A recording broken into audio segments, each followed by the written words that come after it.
I'm trying out a 360 camera. See if it's any good. Could we actually see the ducks over there? I'm not sure. I'll find out when I get home. Hello. Well, no proper video this week, I'm afraid. I'm having a week off. And YouTube is getting pretty stressful. So I just needed a week off, basically, to work out how the hell I'm going to make this work. And I wasn't going to put up a video at all. And I remembered that, yeah, you guys probably would appreciate it if I told you what happened to me and where I went for 6 years. For 6 years, where did I go? What happened? Did I join the CIA or Scientology or something? No. And I'm trying out this 360 camera. I'm a bit worried it's going to make me look weird. I mean, if it made me look weird, you'd tell me, right? And it is filming in 8K, so I think I might be able to zoom in with this, although I'm not sure. Oh, there's some wildlife. Oh, did we see that? What was that like? I don't know. So if you watched any of my old videos, you may know that I used to be a London tour guide. I was a tour guide actually for a very, very long time, and at some point I started to make little videos on my lunch breaks. If you look at the early videos, you can see I'm wearing like the white shirt, like tour guide uniform, and I put tape across the branding on my shirt so nobody could see who I worked for. After a while that wasn't really enough. I wanted to make like better videos, go further afield, make videos about other stuff. This way now? So when I was a tour guide, I used to like work all week planning a video, and then when my days off came, I would like film the video on the first day, edit the video on the second day, go back to work on the next day and do the whole thing again. That's basically how I was making videos back then. Back then, what I really wanted to do was do YouTube full time. And I did like make a Patreon and everything back then, but not many people really joined it. So when COVID happened, the tourist industry was basically the first thing to shut down. They shut down kind of like immediately. They put us on like reduced hours. And the company I worked for just basically severed contracts of every single person in the entire company apart from one director, and just like shut the whole thing down. At that point, I had about £150 to my name, and I didn't have a job. They gave us a small severance package, like £3,000 or something measly like that. So I had to make a choice, and my choice was I just need to get a job, like immediately, as soon as I can. Bearing in mind that I just lost my job, and the whole like country is shutting down around me. I didn't feel particularly optimistic, but I was extremely lucky. So this is cultural propaganda. Yes, definitely cultural propaganda. Where paths meet, pride in the quarter. So there we go. Please do not sit or climb on the sculpture. Okay. I wasn't actually thinking about sitting on it. Now I realise that, wow, this thing, you could really sit on this thing, couldn't you? You could ride this thing, wow. Dude, you're not getting the Goodyear blimp on film. Look at that. Look. Have you seen it? In the sky. Goodyear, yeah. Yeah, what is it? It's an advertisement. They go around sometimes, I think. Well, it's like a meme, isn't it? From like the 1990s, the Goodyear blimp, isn't it? Maybe. Yeah. I think it is. It's an old meme. We're showing our age. I'll leave you alone. Thank you. Wow, look at that. The Goodyear blimp flying over Buckingham Palace. They're having a little briefing or something. Changing of the guard today, so they're all being told what to do. Just don't pay attention to the blimp. The Goodyear blimp, it's not real. Okay, it turns out this 360 camera overheats. That's good to know. So within 3 days, I actually had another job. I was really, really lucky because I had experience in a tour bus garage. It meant that I could work in a normal bus garage. So I just got a job basically as like a roaming bus controller. You know, the people who tell drivers off and supervise drivers and kick drivers up the bum and watch drivers and shout at drivers. No, yeah. So it's very chaotic, stressful job with lots of traveling, you know, being on my feet for 8 hours a day, that sort of thing. And I found that when I got that job, I was happy because suddenly I wasn't going to become homeless, but it meant that, you know, it was so tiring that I actually needed my days off to recuperate. So I just didn't make videos for a while, and of course that while turned into a year, and then 2 years, and when you get to like, I haven't put up a video on YouTube for like 3 years, it's really awkward to come back. Luckily for you,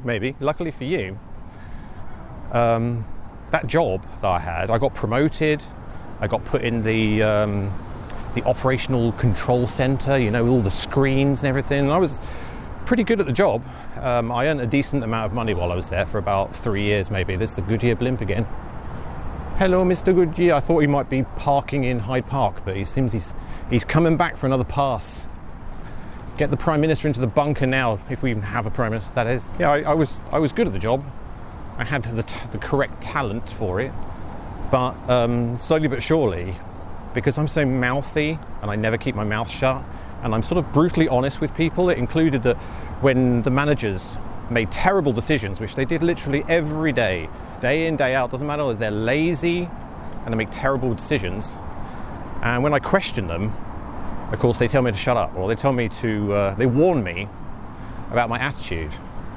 And the sort of last year that I was there, it was progressively getting worse and worse. I was falling out with all of the management. And then one day, I just accidentally said the wrong thing to the wrong person. And official procedures started, and I was out basically. Well, I resigned, because that's what you do when they push you out like that. So I had quite a well-paid job, very secure job, as long as you keep your mouth shut and you are a robot.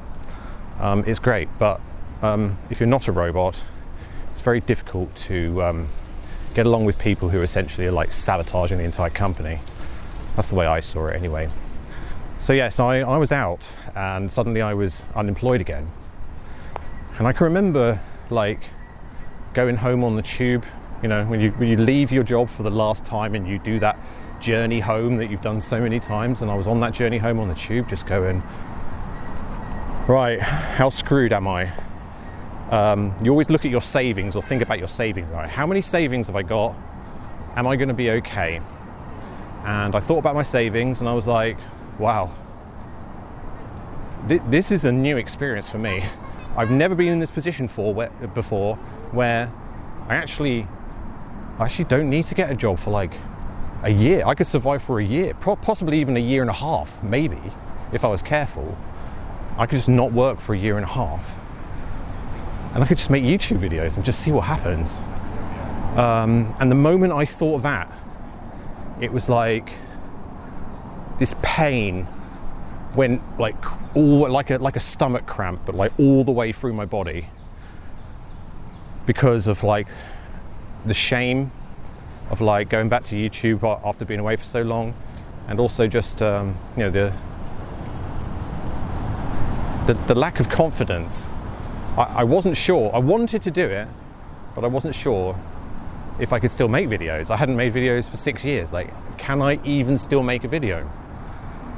And so I went home, and you know, I suffered, you know, hours and hours of deep existential dread. And then when I woke up in the morning, I had the solution. I was like, you know what? It's the 1st of July, 2025. We're just going to make some videos, and you play it like it's a film school. It's the 1st of July, 4 weeks until August. Make 4 videos.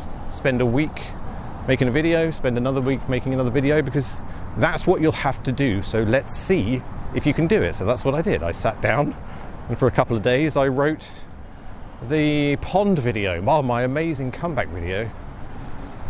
And you know, when I'd finished it, I watched it back, just because I was like, you know, let's pretend we're an average observer. Is this video any good? And mostly it was pretty rough around the edges.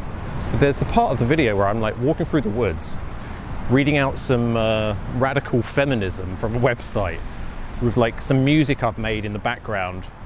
And I just, when I watched that, I was like, you know what? the video may be a bit shoddy, like overall, but that bit, and that proved to me that I still had the ability to make a decent video. At least I had the ability to try and make the videos progressively better and build on it. And of course it has worked out. Over this last year, I've made some pretty successful videos. I've also made a lot of videos that were not successful at all.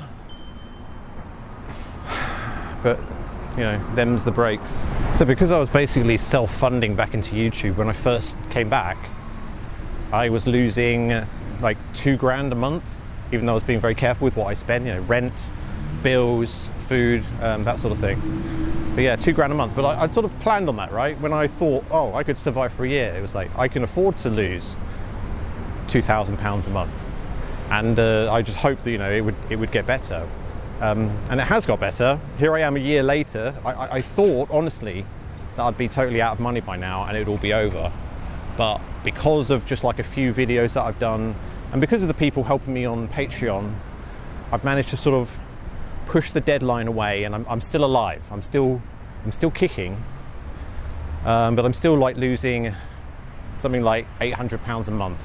Some months obviously are better than others. The couple of months actually in the last year have actually broken even, which was an amazing feeling. Not to earn any money at all, just to break even. It was like some kind of goal for me. But it only happened in a couple of months, and most months are gone. YouTube is very, very stingy when it comes to ad revenue.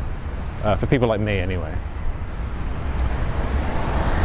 Ah, the Wellington Arch. I have no idea how well you can see it, or whether you can see it at all really, because I've never used a camera like this before.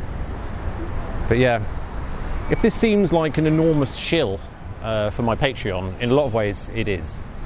Because I'm just a guy on the internet, you know. I don't really expect that anyone will really care that much about my plight or whatever. I don't do sponsorships, as you may know. I'm not going to try and flog you ground news or a VPN. This is my channel, and nothing that comes out of my mouth has come from anywhere else apart from my brain. And that's important to me. It's true, I could sort my finances out tomorrow by taking a sponsorship deal, but I'm not interested in doing a sponsorship deal. I don't want to do a sponsorship deal. I don't do the podcast circuit. I don't do any of the things that make me associated with others, because for you to trust me, I need to be totally independent and just a guy that you've known for a while, and you have a bit of interest in what he's saying. So yes, obviously there's a link to my Patreon in the description. If you could help me out, it will benefit you. You know why? Because it would make me happy. Rather than being on a sinking ship with dread in my future, thinking it's going to end soon, is it even worth doing any more videos before it ends? I want to have it in my head that, wow, I can actually do this, get some optimism going. And I just need to keep the boat afloat. So that's it, really. Thank you for listening. Now you possibly understand my position a little bit more, and maybe you might want to help me out to try and keep me on YouTube. I definitely have 6 months left, even if I get no help at all. So, help me if you can.